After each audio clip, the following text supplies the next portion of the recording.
प्रणम्य परमात्मानं सिद्धं त्रैलोक्यवन्दितम् स्वाभाविक चिदानन्द स्वरूपं निर्मलाव्ययम्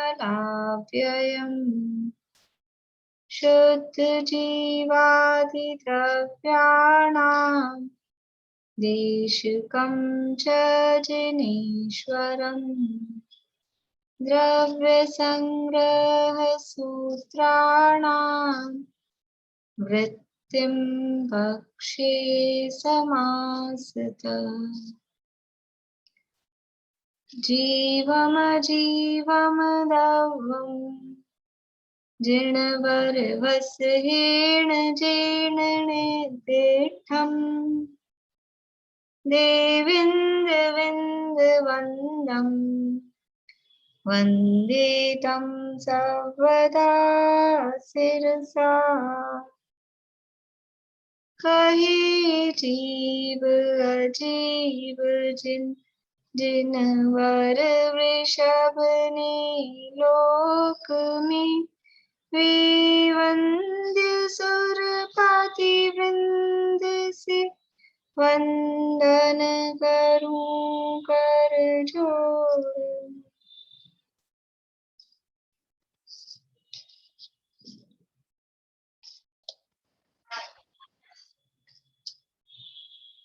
अपनी चर्चा 35वीं गाथा के संदर्भ में चल रही है। 35वीं गाथा ये भाव संवर के विशेष बताने वाली गाथा है, भाव संवर के भेद बताने वाली गाथा है। गाथा का पाठ कर लेते हैं एक बार। वद समिधि गुत्तियो धम्मानुपेहा परि सहजोय चारित्तम बहुभेया नायवा भाव संवर विशेषा। व्रत, समिति, गुप्ति, धर्म, अनुप्रेक्षा, परिचर्या और अनेक प्रकार का चारित्र, इन सबको भाव संवर के भेद जानना। ये भाव संवर के भेदों में धर्म भी है, और आज से धर्म चालू हो गए, धर्म शुरू हो गए। आज से धर्म तो शुरू हो गए, हर साल आते हैं। तो हमारे जीवन में शुरू हुए कि नहीं हुए, बात वो है देखने वाली। धर्म तो है ही, धर्म तो सदा प्रकट ही है, मौजूद ही है। तो ये धर्म की चर्चा जो उत्तम श्रवणी 10 धर्म है वो आज से प्रारंभ हुए हैं, और उसकी चर्चा तो अपन कर चुके हैं। अपनी चर्चा तो अनुप्रेक्षाओं के संदर्भ में चल रही है। अनुप्रेक्षा अर्थात बार बार में चिंतन करना। किसका चिंतन बार बार में करना? कि जो वैराग्य उत्पन्न करे, और तत्वों का स्वरूप का चिंतन, वैराग्य का और तत्वों के स्वरूप का चिंतन अर्थात वैराग्योत्पादक तत्वपरक चिंतन, उसका नाम अनुप्रेक्षा है। तो वैराग्य उत्पादक जो अनुप्रेक्षाएं थी, शुरू की 6 भावनाएं, वो वैराग्य उत्पन्न करने वाली हैं। कांता आंटी, आपको नाम याद है 12 भावनाओं के?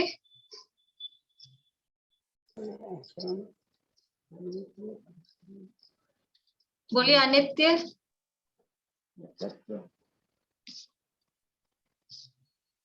बोलिए कांता आंटी। हाँ, बंद कर लिया आपने, चालू करिए। हाँ, अनित्य, अशरण, संसार, एकत्व, लोक भावना। नहीं, एकत्व के बाद अन्यत्व, अन्यत्व और अशुचि। अशुचि, संवर, निर्जरा, मोक्ष। नहीं, अभी आप 6 करिए। वो अशुचि के बाद आश्रव, फिर संवर, निर्जरा, लोक। संवर, निर्जरा, अशुचि के बाद आश्रव, अशुचि, आश्रव, संवर, संवर, मोक्ष नहीं है, मोक्ष नहीं है, बोधि दुर्लभ, और धर्म। धर्म, और एक और है। हाँ, वो आपने लोक भावना नहीं बोली, वो बीच में सब गड़बड़ हो गया। अभी आप 6 बोलिए ढंग से, फिर मैं कल सुनूंगी आपसे पूरे 12, ठीक है ना? अनित्य, अशरण, संसार, एकत्व, अन्यत्व और अशुचि, ये 6 भावनाएं हैं। ये वैराग्य उत्पन्न करने वाली हैं। इन 6 भावनाओं के माध्यम से संसार, शरीर, भोगों से वैराग्य उत्पन्न होता है। संसार की संयोगों की क्षणभंगुरता, अशरणता, दुख रूपता, ये सब बताया जाता है। और दुनिया में, संसार में कोई किसी का नहीं है, ये सारी बात इन भावनाओं के माध्यम से बताई जाती है। शरीर की अशुचिता का ज्ञान कराया जाता है। इन उधर से दृष्टि हटाकर, और उधर से दृष्टि हटती है तो दृष्टि तो कहीं ना कहीं जाएगी, तो साथ में अपने आत्म तत्व की जो नित्यता है, शरणभूतता है, सुख स्वरूपता है, और वही मैं हूँ, और वही परम पवित्र है, ये सारी बातें उसके साथ में इन 6 भावनाओं में बताई जाती है।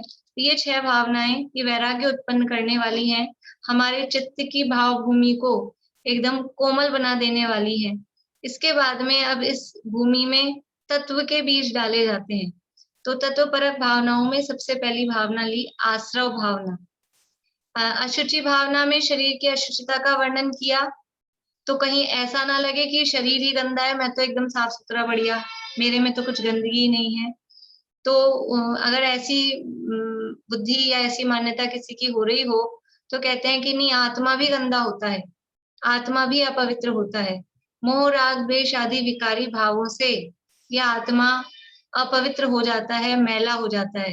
ये मोह, राग, द्वेष आदि विकारी भाव ये आश्रव भाव है। ये आश्रव भाव आत्मा की अशुचिता है। और आश्रव भावना में चिंतन क्या करना है? आश्रव भावना में आश्रव के गुणगान नहीं गाने, आश्रव के भेद करके एक अच्छा है एक बुरा है ये भी नहीं करना है। आश्रव भावना में आश्रवों की अशुचिता, विपरीतता को जानकर उनसे दूर हटना है। समय सार में गाथा है, यद्यपि उन गाथाओं का हेडिंग ऐसा नहीं है आश्रव भावना, लेकिन वास्तव में आश्रव भावना की गाथाएं हैं। इन आश्रवों की अशुचिता, विपरीतता को जानकर आत्म करे उनसे निवर्तन, दुख कारण जानकर। अब ये आश्रव भावना नहीं है तो क्या है? आश्रवों की विपरीतता को जानो, अशुचिता को जानो, दुख रूपता को जानो, और आत्म उनसे निवर्तन करे, उनसे दूर हटे, आत्म करे इनसे निवर्तन। यही तो आश्रव भावना है। आश्रव भावना में यही चिंतन किया जाता है आश्रवों की अपवित्रता का, और आत्मा परम पवित्र है। ये जो गाथा मैंने बोली है, इस गाथा की टीका में अमृतचंद्राचार्य ने, आश्रव अपवित्र है तो उसके सामने भगवान आत्मा वो परम पवित्र है। आश्रव दुख रूप है तो भगवान आत्मा वो परम सुख स्वरूप है। आश्रव दुख का कारण है तो भगवान आत्मा दुख का अकारण है। दुख नहीं होता है, आत्मा के आश्रय से कभी दुख नहीं होगा। जैसे कुछ लोग ऐसे कहते हैं ज्ञान ही दुख का कारण है, हम जानते ही नहीं तो कोई तकलीफ ही नहीं होती। हम जान लेते हैं, हमको जब तक नहीं पता था हमारे पिताजी के साथ ही हो गया, हमारे बच्चे के साथ ही हो गया, तब तक हम आराम में, और जैसे ही पता लगता है तो हमको दुख होता है।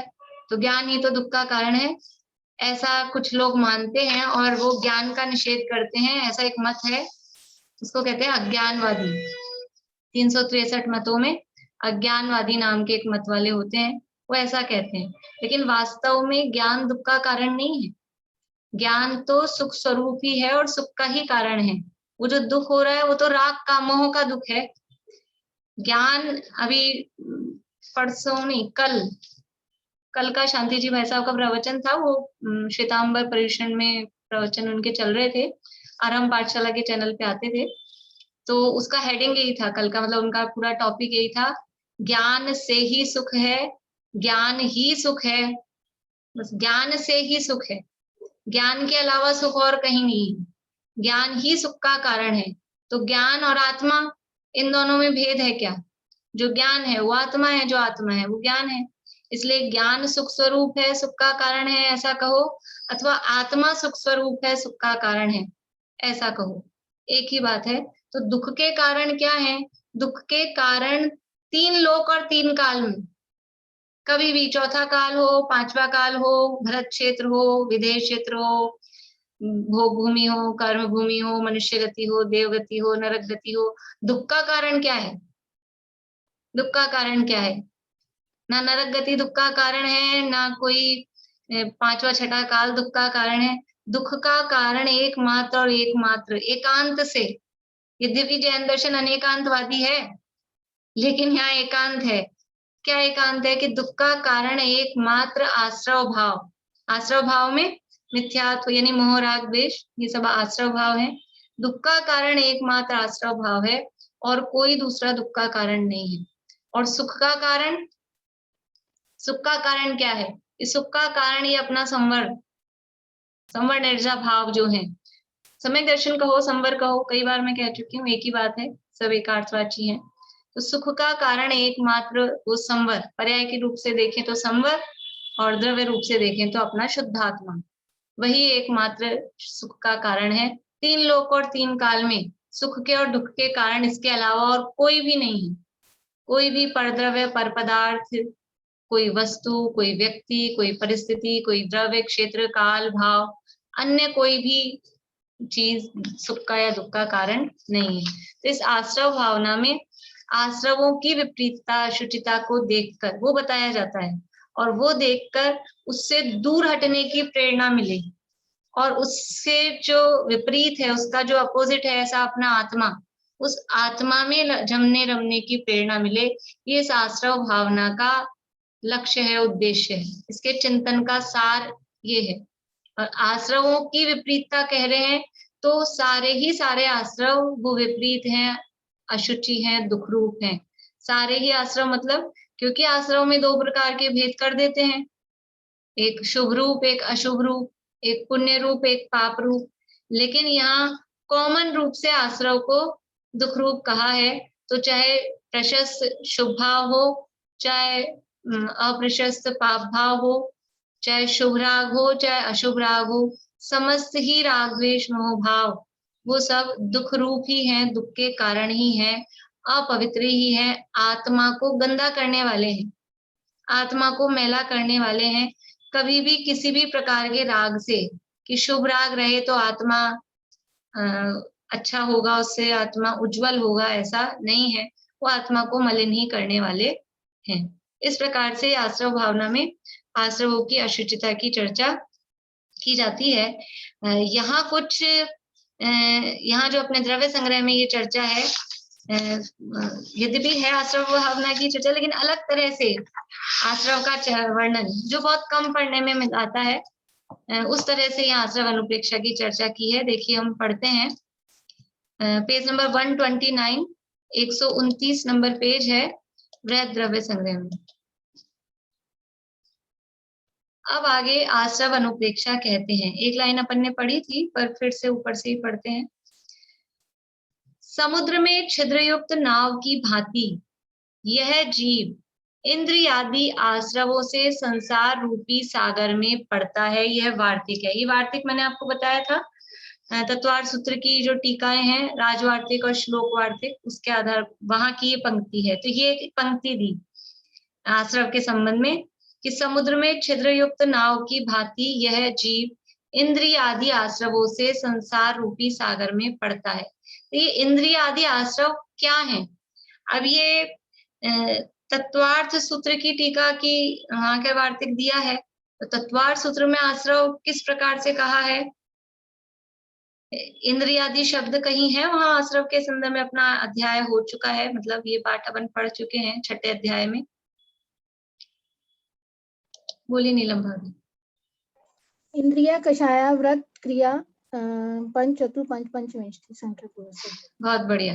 किसके भेद हैं ये? आश्रव के। कौन से आश्रव के? सांप्रायिक आश्रव के। बहुत बढ़िया। तो तत्वार्थ सूत्र में जो दो प्रकार के आश्रव कहे, सांप्रायिक आश्रव और ईर्यापथ आश्रव, उसमें सांप्रायिक आश्रव के भेद किए थे, इंद्रिय कषाया व्रत क्रिया पंच चतुः पंच पंचविंशति संख्या पूर्वस्य भेदा। सांप्रायिक आश्रव के भेद इंद्रिय कषाय अव्रत और क्रिया, ये 4 प्रकार के भेद किए, और फिर उसके 5 4 ये आगे और भेद किए। तो ये जो 4 भेद किए ना, अपन आश्रव के भेद मिथ्यात्व अवृत्ति, वो भाव आश्रव के तरफ से अपन जाते हैं, तो मिथ्यात्व अवृत्ति, कषाय, योग, प्रमाद, इनको अपन गिनते हैं। पर ये सांप्रदायिक आश्रम के भेद ये तत्वार्थ सूत्र में दिए हैं, और मतलब इतने कॉमन नहीं है, कॉमन में वो मिथ्यात्वादी भेद ही आते हैं आश्रव के भेदों में। यहाँ बात की है वो इंद्रिय, कषाय, अवरत और क्रिया की तरफ से। ये जो पूरा पैराग्राफ यानी पूरा आश्रव का जो वर्णन है उसी आधार पे किया है। देखिए अब आगे पढ़ते हैं तो अपने को वो आधार समझ में आएगा, तो ये समझ में आएगी बात फिर। अब इंद्रिय आदि आश्रवों से संसार रूपी सागर में पड़ता है, ये कहा था। तो अब इन चारों की बात कर रहे हैं। सबसे पहले इंद्रिय की बात कर रहे हैं। अतीन्द्रिय स्व शुद्धात्म संवेदन से विलक्षण स्पर्शन, रसना, घ्राण, चक्षु और कर्ण, ये 5 इंद्रियां हैं। इंद्रियां कितनी होती हैं? इंद्रियां 5 होती हैं, स्पर्शन, रसना, घ्राण, चक्षु और कर्ण। लेकिन ये इंद्रियां कैसी हैं? अभी अलग अलग जगह अलग अलग इनकी समझ लीजिए विशेषण लगाए जाते हैं। यदि समय सार में 31वीं गाथा देखेंगे तो वहां इंद्रियों के लिए विशेषण लगाया है, शरीर परिणाम को प्राप्त द्रव्य इंद्रियां, वहां ऐसा शब्द दिया है। अभी यहाँ जो प्रकरण है और यहाँ कौन लिख रहे हैं, ये ब्रह्मदेव सूरी, तो ये इंद्रियों की भी बात करेंगे तो अतीन्द्रिय आत्मा से चालू करेंगे। तो क्या कहा इन्होंने, इंद्रियां कैसी हैं? अतीन्द्रिय स्व शुद्धात्म संवेदन से विलक्षण। विलक्षण यानी विपरीत लक्षण वाली, वि यानी विपरीत और लक्षण विपरीत लक्षण है। किससे विपरीत लक्षण है? अतीन्द्रिय स्व शुद्धात्म संवेदन से। ये जो इंद्रियां हैं स्पर्शन, रसना, घ्राण, चक्षु और कर्ण, ये 5 इंद्रियां हैं, इनका लक्षण बिल्कुल विपरीत है, बिल्कुल उल्टा है, एकदम अपोजिट है। किससे विपरीत है? कि अपना जो शुद्धात्मा है, और अपना शुद्धात्मा कैसा है? वो अतीन्द्रिय है। तो शुद्धात्मा अतीन्द्रिय और ये है इंद्रियां, तो दोनों अपोजिट हो गए। इसलिए अपने जो अतीन्द्रिय शुद्धात्मा है उसका जो संवेदन है वो कैसा होगा? वो इंद्रिय वाला होगा कि अतीन्द्रिय होगा? जब मैं स्वयं अतीन्द्रिय हूं तो मेरा जो स्वाद, जो अनुभव आएगा, जो फीलिंग मुझे होगी, वो फीलिंग इंद्रिय वाली होगी कि अतीन्द्रिय होगी? वो फीलिंग भी अतीन्द्रिय होगी। तो अतीन्द्रिय अपना शुद्धात्मा, उसका जो संवेदन, उसकी जो फीलिंग है वो भी अतीन्द्रिय है। उस अतीन्द्रिय फीलिंग से विलक्षण यानी विपरीत ये स्पर्शन, रसना, घ्राण, चक्षु और कर्ण, मतलब ये कैसी हैं? ये सब इंद्रियां हैं, इंद्रियां हैं और मैं अतीन्द्रिय हूं। इंद्रियां हैं, ये क्या है, किसको जानती हैं? इंद्रियां किसको ग्रहण करती हैं? इंद्रियों के विषय, स्पर्श, रस, गंध, वर्ण, शब्दास, तदर्था सूत्र है दूसरे अध्याय में। स्पर्शन, रसना, घ्राण, चक्षु, श्रोत्राणी, ये पहले इंद्रियां बताई, फिर स्पर्श, रस, गंध, वर्ण और शब्द, ये उन इंद्रियों के विषय हैं। पुद्गल को ग्रहण करेगी। तो ये इंद्रियां किसको ग्रहण कर रही हैं? कि स्पर्शन इंद्रिय स्पर्श को, रसना इंद्रिय रस को, घ्राण इंद्रिय गंध को, चक्षु इंद्रिय वर्ण को और कर्ण इंद्रिय शब्द को, ये इनके विषय हैं। मतलब क्या है? ये सब किसके गुण हैं? स्पर्श, रस, गंध, वर्ण, शब्द, ये सब पुद्गल के गुण हैं। तो ये इंद्रियों के संवेदन में, इंद्रियों की फीलिंग में कौन आएगा? इंद्रियां किसको विषय बनाएंगी? इंद्रियां किसको ग्रहण करेंगी? कि जो उनका विषय है उसी को ग्रहण करेंगी। उनके विषय में, उनकी ग्रहण करने की पावर में कहीं भी ये नहीं है कि ये अतीन्द्रिय को, जो इंद्रिय से पार है, जिसमें इंद्रियां नहीं है, जो इंद्रिय से रहित है, ऐसी वस्तु को वो पकड़ सके। ऐसी उनमें कैपेसिटी ही नहीं है, ऐसी उनमें पावर ही नहीं है। तो ये इंद्रियां हैं, ये स्पर्श, रस, गंध, वर्ण वाले पुद्गल को ही ग्रहण करती हैं। और आत्मा वो स्पर्श, रस, गंध, वर्ण से रहित है। अरसम अरूपम अगंधम, ना उसमें रस है, ना रूप है, ना गंध है, ना स्पर्श है। तो आत्मा है अतीन्द्रिय। ऐसे अतीन्द्रिय स्व यानी अपना शुद्धात्मा, उसके संवेदन से विलक्षण विपरीत लक्षण वाले स्पर्शन, रसना, घ्राण, चक्षु और कर्ण, ये 5 इंद्रियां हैं। ये आश्रव के कारण बता रहे हैं, किसके कारण ये संसार में पड़ता है, ये आश्रव है इंद्रियां। तो ये इंद्रियों की परिभाषा बताई, परिभाषा मतलब इंद्रियों का स्वरूप बताया कि ये इंद्रियां अपने आत्मा से विपरीत लक्षण वाली हैं और 5 हैं। अब दूसरा था कषाय, देखिए कषाय का स्वरूप बता रहे हैं। परम उपशम मूर्ति, परमात्म स्वभाव को क्षोभ उत्पन्न करने वाले क्रोध, मान, माया और लोभ, ये 4 कषाय कहलाते हैं। कषाय किसे कहते हैं? यहाँ तो 4 कषाय हैं, वो बताया कषाय कैसे किसे कहते हैं। कषाय किसे कहते हैं? बोलिए सुधा जी। जो अपनी आत्मा को कसे या दुख दे उसको कसाय कहते हैं। जो आत्मा को कसे अर्थात दुख दे, राग द्वेष का दूसरा नाम ही कषाय है। ये कषाय की परिभाषा है।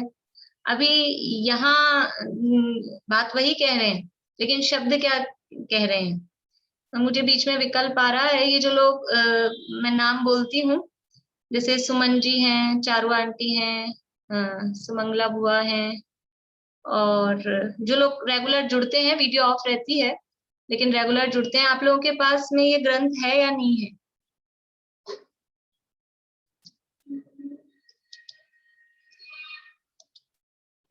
बोलिए विनीता जी। राग से निर्वंजित परिणामों को कसाय कहते हैं, ये परिभाषा याद थी जी मुझे। हाँ ठीक है। हाँ सुमन जी, ग्रंथ है आपके पास में? नहीं तो अगर आप लोग रेगुलर पढ़ते हैं और ग्रंथ मंगाना चाहते हैं तो एड्रेस मुझे भेज दीजिए, तो ग्रंथ भिजवा देंगे, ताकि वो आसानी रहती है। अपने हाथ में ग्रंथ होता है तो उससे पढ़ने में। तो जो भी लोग आप लोग सुन रहे हैं, जिन लोगों के पास भी ग्रंथ नहीं है, तो मुझे अपना एड्रेस भेज दीजिए, पोस्टल एड्रेस, तो ग्रंथ यहाँ से भिजवा देंगे। बाकी और भी लोग हैं, कुछ आत्मिका नाम से कौन है, जिनके पास भी ग्रंथ नहीं हो तो वो एड्रेस भेज दीजिएगा। चलिए, तो यहाँ क्या कह रहे हैं? कषाय जो आत्मा को कसे अर्थात दुख दे, वही बात है। यहाँ उसी को थोड़े शब्द बदल के लिखा है। परम उपशम मूर्ति, परमात्म स्वभाव को। देखिए वहां था इंद्रिय, तो इंद्रिय के अपोजिट आत्मा को कहाँ से शुरू किया? यानी शुरू किया मतलब था नहीं और शुरू किया, ऐसा नहीं। वो इंद्रियां है और आत्मा कैसा है? अतीन्द्रिय। यानी आत्मा की कौन सी विशेषता को हाईलाइट किया? इंद्रियों के साथ में अतीन्द्रिय विशेषता को। अब यहाँ बात करनी है कषाय की। तो कषाय का अपोजिट क्या होता है? ये उपशांत, कषायों का शमन, उपशम जिसे कहते हैं। तो ये है कषाय। और आत्मा कैसा है? ये परम उपशम मूर्ति। अकेला उपशम ही नहीं, परम उपशम मूर्ति। उपशम कहते हैं कषायों की उपशांतता, कषायों का दबना या नष्ट होना तो क्षय कहलाता है, पर कषायों के दबने के अर्थ में। पर यहाँ जो परम उपशम मूर्ति कहा है, वहां दबना भी नहीं, वो नष्ट होने का अर्थ ही समझना, यानी जिसमें कषाय नहीं है, ऐसा अर्थ। यद्यपि उपशम का अर्थ कषायों का दबना होता है, लेकिन यहाँ आत्मा का विशेषण दिया है परम उपशम मूर्ति, तो कषाय जिसमें है ही नहीं, उभरती ही नहीं है, ऐसा। तो ये है कषाय, और कषाय के सामने आत्मा कैसा उपस्थित किया है? परम उपशम मूर्ति, जिसमें कषाय है ही नहीं, बिल्कुल उपशांत, शांत है, कषाय से रहित जो है, ऐसा शांत स्वभाव को कहते हैं उपशम। परम उपशम मूर्ति, परम शांतता की जो मूर्ति है, मूर्ति कहते हैं उसकी प्रतिकृति, ऐसे कहते हैं। ये तो बिल्कुल मूर्ति का मतलब जैसी वो किसी व्यक्ति की मूर्ति यदि है तो वैसा का वैसा वो हो, उसको कहते हैं मूर्ति। तो ये परम शांति की मूर्ति क्या है? परमात्म स्वभाव। हमारा जो आत्मा का स्वभाव है, ये स्वभाव कैसा है? कषाय आत्मा का स्वभाव है कि विभाव है? स्वभाव है कि विभाव है? कषाय क्रोध करना स्वभाव नहीं है? क्रोध करना स्वभाव नहीं है? मान करना तो मनुष्य का स्वभाव ही है, नहीं है? कषाय आत्मा का विभाव है, ये आत्मा का विभाव है। और आत्मा का स्वभाव क्या है? आत्मा का स्वभाव ये परम उपशम रूप, और ये परमात्मा स्वभाव है। परमात्मा यानी ये कारण परमात्मा, शुद्ध आत्मा, मैं जो आत्मा हूँ, मेरा स्वभाव क्या है? ऐसा परम उपशांतता, कषायों से रहित, ऐसा मेरा परमात्मा स्वभाव। इसको शोभ उत्पन्न करने वाले, स्वभाव तो कैसा है? एकदम शांत रहने वाला, परम उपशम मूर्ति, ऐसा मेरा स्वभाव है। लेकिन ऐसे शांत स्वभाव में भी क्षोभ, क्षोभ मतलब वो जो जो शब्द हमने लिया था, आत्मा को कसे, वो दुख दे रहा है, वो आत्मा के स्वभाव में क्षोभ उत्पन्न कर रहा है। जैसे समुद्र होता है, समुद्र का स्वभाव स्वभाव कैसा होता है? शांत रहता है समुद्र। सागर देखो तो शांत रहता है, नॉर्मल जो उसमें चलता है अंदर लहरें धीरे धीरे, बाकी वो शांत है समुद्र। लेकिन उस समुद्र में को अशांत, उसमें क्षोभ कौन उत्पन्न करता है कि एक कंकड़ डालो, छोटे से कंकड़ से तो क्या होगा बड़े समुद्र में, या बड़ा पत्थर डालो, बड़ा समुद्र है तो बड़ा पत्थर डालना पड़ेगा। तो वो कोई कंकड़ पत्थर उसमें डाला तो क्या होता है, वो शांत जो समुद्र था वो उसमें तरंगे उत्पन्न हो जाती हैं, उसमें उथल पुथल सी हो जाती है। तो ऐसे जैसे शांत समुद्र में वो क्षोभ, क्षोभ का मतलब उसमें हलचल हो गई, कुछ एब नॉर्मल पना आ गया, जो नॉर्मल जो स्वभाव था उस स्वभाव से कुछ अलग हो गया, उसका नाम है क्षोभ। मोह खोह विहीनो परिणामो अपनो, मोह और क्षोभ से रहित आत्मा का परिणाम, उसका नाम साम्य है, ऐसा प्रवचन सार में कहा है। तो क्षोभ का मतलब है राग और द्वेष। वास्तव में क्षोभ का अर्थ होता है राग और द्वेष, और वैसे शब्द अर्थ हम करें तो क्षोभ का मतलब है खलबली, हलचल, उथल पुथल जो उत्पन्न करे। तो जो परम शांत परम उपशम रूप आत्मा का स्वभाव है, उस परम उपशम रूप परमात्मा स्वभाव में जो क्षोभ उत्पन्न कर देता है, हलचल उत्पन्न कर देता है, खलबली मचा देता है, यानी उसमें ये लहरें, कौन सी लहरें? ये कषायों की लहरें उत्पन्न कर देता है। वो क्या है? क्रोध, मान, माया और लोभ, ये चार कषाय कहलाती हैं।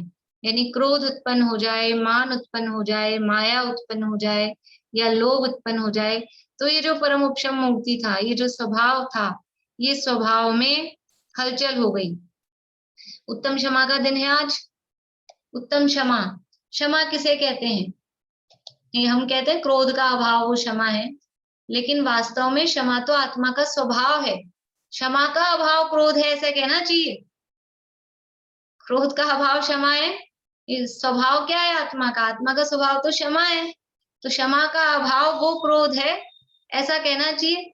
तो ये जो आत्मा का क्षमा स्वभाव था, अनादि से ही और आज तक भी और अनंत काल तक भी आत्मा का स्वभाव क्षमा ही रहेगा। क्रोध कभी भी स्वभाव बन जाएगा क्या?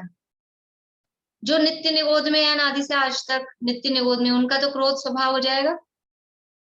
या जो अभव्य हैं या जो दूरानुदूर भव्य हैं, जो कभी मोक्ष ही नहीं जाएंगे, उनका तो स्वभाव हो जाएगा ना क्रोध। कि कोई भी हो, चाहे भव्य हो चाहे अभव्य हो, चाहे नित्य निरोध में आज तक पड़ा है, लेकिन आत्मा का स्वभाव, किसी भी जीव का स्वभाव क्रोध नहीं है, स्वभाव तो क्षमा ही है। और वो क्षमा स्वभाव को भूला, उस क्षमा स्वभाव को भूलने के कारण ये क्रोध की तरंगे, ये हलचल, ये समुद्र में ये जो तरंगे उत्पन्न होती है, कहाँ होती है? समुद्र में लहरें कहाँ उत्पन्न होती हैं? ऊपर ऊपर होती है या अंदर होती है? ऊपर होती है कि अंदर होती है? एक या दो? ऊपर होती है कि अंदर होती है? ऊपर, ऊपर ऊपर होती है। मतलब ये वास्तव में उसका स्वभाव होता तो अंदर घुसता, स्वभाव होता है वो अंदर घुसा हुआ रहता है। और जो स्वभाव नहीं है, बाहर में किसी निमित्त से किसी कारण से जो हुआ है, वो ऊपर ऊपर निमित्त के कारण से हो गया है। तो ऐसे ही ये जो क्रोध, मान, माया, लोभ, ये आत्मा के अंदर नहीं घुसते हैं, अंदर नहीं घुसते हैं। इसीलिए अनादि से आज तक भी कभी क्षमा प्रकट नहीं हुई। पर्याय में ऊपर कभी नहीं आई क्षमा, क्षमा अंदर रही, ऊपर कभी नहीं आई। और ऊपर हमेशा क्या रहा? वो लहरें ही लहरें, क्रोध, मान, माया, लोभ। लेकिन फिर भी वो ऊपर रही, अंदर नहीं घुसी, तो स्वभाव नहीं बनी। और जो अंदर था वो स्वभाव था, वो स्वभाव कभी छूटा नहीं। अनादि से आज तक क्षमा स्वरूप को पहचाना नहीं, क्षमा जीवन में प्रकट हुई नहीं, फिर भी क्षमा स्वभाव खत्म हो गया क्या? क्षमा स्वभाव खत्म नहीं हुआ, इसलिए इसका नाम है स्वभाव। स्वभाव किसे कहते हैं? जो कभी भी नष्ट ना हो, जो सदा स्वभाव, अपना भाव है, अपने साथ रहे, वो स्वभाव है। तो क्षमा आत्मा का स्वभाव है और ये क्षमा स्वभाव कभी नष्ट नहीं होता है। और ये जो क्रोध आदि हैं, ये इस क्षमा स्वभाव में हलचल उत्पन्न करती हैं, इसलिए इनको कषाय कहा है, लेकिन इस स्वभाव को नष्ट नहीं कर पाती। तो ये जो कषाय है, यहाँ तो आश्रव की बात चल रही है, तो ये कषाय किस तरह से आश्रव है, अर्थात आत्मा को कष्ट पहुंचाने वाले या आत्मा की अशुद्धि किस प्रकार से है। तो परम उपशम मूर्ति, परमात्म स्वभाव को क्षोभ उत्पन्न करने वाले क्रोध, मान, माया और लोभ, ये 4 कषाय कहलाते हैं। और ये चारों कषाय ये आत्मा के स्वभाव में क्षोभ उत्पन्न कर रहे हैं, अर्थात उसको अपवित्र कर रहे हैं, इसलिए ये आश्रव है। ये कषाय भी आश्रव है। इंद्रियां भी आश्रव कही थी, आश्रव के कारण कही थी, क्योंकि ये भी आत्मा के अतीन्द्रिय स्वभाव से विलक्षण है, विपरीत लक्षण वाली हैं। और ये कषाय भी आत्मा के उपशम स्वभाव से विपरीत हैं, उस उपशम स्वभाव में क्षोभ उत्पन्न करते हैं, इसलिए ये भी अपवित्र हैं, विपरीत हैं, आश्रव हैं। अब है अव्रत, तीसरा अव्रत की बात करते हैं।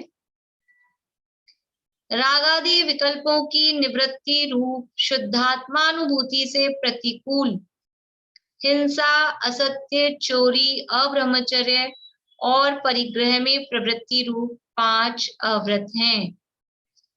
रागादि विकल्पों की निवृत्ति रूप शुद्धात्मानुभूति से प्रतिकूल हिंसा, असत्य, चोरी, अब्रह्मचर्य और परिग्रह। यहाँ देखिए साथ साथ में उनके भेदों के नाम भी बताते जा रहे हैं। जैसे इंद्रियां 5 होती हैं तो 5 इंद्रियों के नाम बताए, कषाय 4 होती हैं तो क्रोध, मान, माया, लोभ 4 नाम बताए। अब अव्रत, अव्रत क्या होते हैं? अव्रत को दूसरे शब्द में कहें, अव्रत का पर्यायवाची शब्द तो क्या कहलाएगा? अव्रत का पर्यायवाची बोलिए पूर्णिमा आंटी। जो व्रत नहीं है वो अव्रत। पर्यायवाची मतलब एक शब्द में दूसरा बताना था, बोले नीलम भाभी। पाप। पाप, बढ़िया। अव्रत को दूसरा पर्यायवाची शब्द कहेंगे अव्रत यानी पाप। ये पाप है ना, हिंसा, झूठ, चोरी, कुशील, परिग्रह, ये पाप है। तो अव्रत मतलब पाप है। तो यहाँ 5 अव्रत है, अर्थात 5 पाप हैं। और कैसे हैं? रागादि विकल्पों की निवृत्ति रूप शुद्धात्मानुभूति से प्रतिकूल। ये पाप हैं, वो कैसे हैं? अपनी आत्मा की अनुभूति से प्रतिकूल है। ऊपर कहा था इंद्रियों के लिए विलक्षण है, ये कषाय हैं, ये क्षोभ उत्पन्न करने वाली है। और ये जो अव्रत हैं, व्रत नहीं अव्रत अर्थात जो पाप हैं, ये कैसे हैं? अपनी शुद्धात्मानुभूति से प्रतिकूल हैं, विपरीत हैं, उल्टे हैं बिल्कुल। और अपनी अनुभूति कैसी है? वो अनुभूति है रागादि विकल्पों की निवृत्ति रूप। आत्मा की अनुभूति कैसे होती है? कि आत्मा की अनुभूति में कोई भी मोह, राग, द्वेष ये विकल्प नहीं होते। जिन पुण्य पाप नहीं कीना, आत्म अनुभव चित दीना। पुण्य और पाप से रहित अपने आत्मा की अनुभूति, यानी रागादि विकल्पों की निवृत्ति यानी उनसे रहित, उनका अभाव हो जाए, ऐसी वो आत्मानुभूति होती है। कोई भी राग, शुभ हो अथवा अशुभ, कोई भी राग जब तक रहेगा तब तक शुद्धात्मानुभूति नहीं होती, आत्मा की अनुभूति नहीं होती है। आत्मा की अनुभूति शुभ रूप है, अशुभ रूप है कि शुद्ध रूप है? आत्मा की जो अनुभूति है वो शुभ भाव है, अशुभ भाव है कि शुद्ध भाव? कौन सा भाव है? बढ़िया, समीक्षा और भी लोग उंगली बता रहे हैं, बढ़िया बात है। बोलिए प्रमिला जी। शुद्ध भाव। शुद्ध भाव है। आत्मा की अनुभूति शुभ भाव नहीं है, शुभ भाव नहीं है, और अशुभ भाव तो है ही नहीं। तो ये जो पाप है ये तो अशुभ रूप है और आत्मा की अनुभूति से प्रतिकूल है। और आत्मा की अनुभूति कैसी है? रागादि विकल्पों की निवृत्ति रूप। चाहे शुभ राग हो चाहे अशुभ राग हो, समस्त राग आदि जो विकल्प हैं, मोह राग द्वेष के जो भाव हैं, उनसे उनकी निवृत्ति रूप है। रागादि विकल्पों की निवृत्ति रूप शुद्धात्मानुभूति से प्रतिकूल। ऐसे हिंसा, असत्य यानी झूठ, चोरी, अब्रह्मचर्य अर्थात कुशील और परिग्रह में प्रवृत्ति रूप ये 5 अव्रत हैं। ये पांचों अव्रत, व्रत किसे कहते हैं? अगर हम इससे ही व्रत की परिभाषा बनाएं तो व्रत मतलब क्या कि रागादि शुभाशुभ रागादि विकल्पों से निवृत्ति, उसका नाम व्रत है। ये पीछे इसमें व्रत की चर्चा आई थी ना पहली इसी तरह की कुछ परिभाषा उसमें दी है। देखिए पेज नंबर 115 पे देखिए, जो गाथा चालू होती है जहां पर, वहीं पे टीका की पांचवी लाइन है। समस्त शुभाशुभ रागादि विकल्पों की निवृत्ति वह व्रत है। मिला आप लोगों को? उसके ऊपर भी है, निश्चय से विशुद्ध ज्ञान दर्शन स्वभावी निजात्म तत्व की भावना से उत्पन्न सुख रूपी सुधा के आस्वाद के बल से, ये तो किस बल से प्रकट हो रही है वो बात बताई। समस्त शुभाशुभ रागादि विकल्पों की निवृत्ति वह व्रत है। व्रत का मतलब क्या है? व्रत का मतलब बाहर में हिंसा नहीं करना, झूठ नहीं बोलना, चोरी नहीं करना, वो तो बाहरी है, वो तो उसको दिखाने वाले हैं।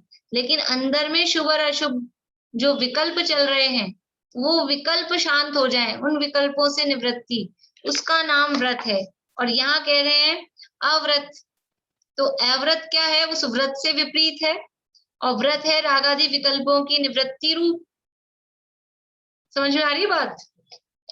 समझ में आ रही कि नहीं आ रही? पीछे से आगे यहाँ का मिलान, ऐसा आगे पीछे का ख्याल रहना चाहिए। अभी तो थोड़ा सा ही कुछ ही पेज हुए हैं, हमने पढ़े हैं। तो ये पीछे व्रत की परिभाषा वही दी थी, यहाँ अव्रत को उसी व्रत की परिभाषा से विपरीत ऐसा बता रहे हैं। तो रागादि, वापस आ जाइए पेज नंबर 129 पे। रागादि विकल्पों की निवृत्ति रूप जो शुद्धात्मानुभूति है, उससे प्रतिकूल, यानी जो व्रत थे रागादि विकल्पों की निवृत्ति रूप जो व्रत थे, और वो व्रत जो शुद्धात्मानुभूति रूप निश्चय जो व्रत थे, उससे प्रतिकूल, उससे विपरीत हिंसा, असत्य, चोरी, अब्रह्मचर्य और परिग्रह में प्रवृत्ति रूप 5 अव्रत हैं। तो ये जो 5 प्रकार से अव्रत बताए हैं, यानी इन विकल्पों में जो प्रवृत्ति हुई, हिंसा, झूठ, चोरी, कुशील, परिग्रह रूप विकल्पों में प्रवृत्ति, मोह राग द्वेष के विकल्पों में प्रवृत्ति, वो अव्रत है। अब है चौथा क्रिया। इंद्रिय, कषाय, अव्रत और क्रिया, 4 चीजें थी, तो चौथा है क्रिया। देखिए, निष्क्रिय निर्विकार आत्म तत्व से विपरीत ऐसी मन वचन काया के व्यापार रूप परमागम में कथित सम्यक्त्व क्रिया, मिथ्यात्व क्रिया आदि 25 क्रियाएं हैं। क्रियाएं हमने पढ़ी थी, आप लोगों को ध्यान हो तो इस तरह से 25 क्रिया, समाधान क्रिया और सम्यक क्रिया, मिथ्यात्व क्रिया, अलग अलग तरह से इस तरह की क्रियाएं थी। तो ये कैसी हैं क्रियाएं? निष्क्रिय निर्विकार आत्म तत्व से विपरीत, जो आत्मा है, आत्मा से विपरीत है। ये जो क्रियाएं बाहर में जो भी क्रिया हो रही है, वो सब मन वचन काया की ही क्रिया थी, मुख्य रूप से आत्मा से विपरीत है। और आत्मा कैसा है? आत्मा निष्क्रिय है। देखिए, यहाँ बात चले रही है क्रिया की, तो आत्मा के लिए क्या विशेषण दिया है? निष्क्रिय। जब इंद्रियों की बात थी तो आत्मा अतीन्द्रिय, जब कषायों की बात थी तो आत्मा परम उपशम मूर्ति, जब ये अव्रत की बात थी तो आत्मा वो रागादि विकल्पों की निवृत्ति रूप व्रत स्वरूप बताया। और अब जब यहाँ क्रिया की बात चल रही है तो आत्मा है निष्क्रिय। आत्मा निष्क्रिय है। निष्क्रियाणि च, कौन कौन से तत्व द्रव्य निष्क्रिय हैं? आत्मा निष्क्रिय है क्या? कौन कौन से द्रव्य निष्क्रिय हैं? भारती आंटी, निष्क्रिय द्रव्य कौन कौन से हैं? धर्म, अधर्म, आकाश का। हाँ, और आत्मा निष्क्रिय नहीं है, वहां जीव को निष्क्रिय नहीं कहा, 4 द्रव्य निष्क्रिय हैं। अब यहाँ कह रहे हैं कि आत्मा निष्क्रिय है, तो वहां गलत है कि यहाँ गलत है? क्या है बात? बोलिए निशांति। निष्क्रियत्व आत्मा की एक शक्ति है, 47 शक्ति है। तो फिर अब वो शक्ति सही है कि वहां जो कहा कि आत्मा तो निष्क्रिय नहीं है, वो जो द्रव्य संग्रह में अपन ने पढ़ा है उसका क्या होगा? बोलो प्रीति। एक बार आपने बताया था द्रव्य संग्रह में ही कि शक्ति निष्क्रिय, रूप से बोलो प्रीति। निश्चय से निष्क्रिय हो गया, वैसे क्रियावर्ती शक्ति है उसमें, मतलब वो संसारी क्रियावर्ती शक्ति व्यवहार से है। संसारी अवस्था में तो जीव क्रियावर्ती है, इधर से उधर जा रहा है। ठीक है, बढ़िया। देखो यहाँ वहां जो निष्क्रिय सक्रिय बात है, वहां क्रिया का अर्थ है क्षेत्र से क्षेत्रांतर रूप क्रिया, वहां वो निष्क्रियत्व की बात है। वहां आत्मा क्रियावान कहा, वो ठीक है, क्योंकि वहां क्रिया का अर्थ क्या था? जब द्रव्यों की चर्चा थी तो कौन से द्रव्य क्रियावान है और कौन से द्रव्य निष्क्रिय है, तो वहां क्रिया का अर्थ था क्षेत्र से क्षेत्रांतर रूप क्रिया, वो क्रिया का अर्थ था। अभी यहाँ आत्मा को निष्क्रिय कह रहे हैं, तो ये कौन सी क्रिया है कि यहाँ पर ये जो क्रिया है, ये जो बाहर में ये पर द्रव्य के लक्ष्य से होने वाली जो ये क्रियाएं हैं, ये इन क्रियाओं का निषेध है। सम्यक क्रिया, मिथ्यात्व क्रिया, ये जो क्रियाओं की बात है ना, ऐसी क्रियाएं आत्मा में नहीं है। तो वो क्रिया शब्द के ही अलग अलग अर्थ हैं।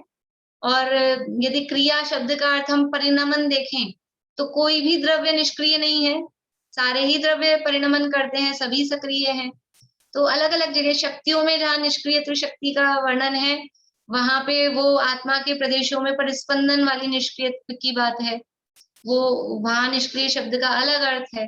तो वो शब्दों के अर्थ ही एक ही शब्द के अर्थ अलग अलग जगह अलग अलग तरह से लिए हैं।